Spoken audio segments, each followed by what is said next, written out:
Patiesībā man ir ļoti grūti kaut ko viņam pārmest vai kaut kā kritizēt, jo viss tas, kas man bija iepriekšējā koncepcijā, būtībā visi tie procesi ir realizēti. Gan strukturālās reformas, gan visi tie 7 punkti, kas man sākotnēji bija tā kā nodefinēti. Jums grūti pārmest. Nesen ir bijis tas prokuratūras amatpersonu izvērtējums iekšējās aptaujas formā, kas te drusku mēdījos jau soli pa solim izskan. Tad cik jūs viņam likāt no 1 līdz 5? 5? 5 neieliku. Es viņam arī godīgi pateicu, ka tas ir 4. Un komentārs bija, ka neviens nav pati pilnība.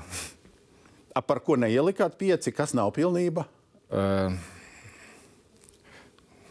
Kas nav pilnība? Es pieļauju, ka varētu būt nedaudz savādākas, teiksim, metodas, kā tiek ieviesti tie vai citi risinājumi procesos.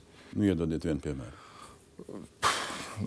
To jau arī aptauja uzrādīja, ka komunikācija tā kā kliboja prokuroru ieskatā un varbūt prokurori netiek līdz galam uzklausīti, par ko arī tātad norādīja tajā aptaujā. Komunikācija. Vai tiek līdz galam uzklausīti priekšlikumi visiem tiem, kam ir šie priekšlikumi radušies? Mēs ar kolēģiem tagad esam dabūjuši pilnus rezultātus tai aptaujai.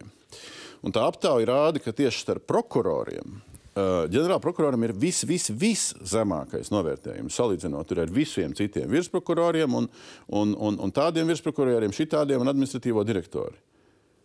Kaut ko tas pasaka, vai ne? Pat ja jūs ieliekat 4 un pavelkat uz augšu. Kaut ko tas pasaka. Es nezinu, var jau būt, ka tas pats komunikācijas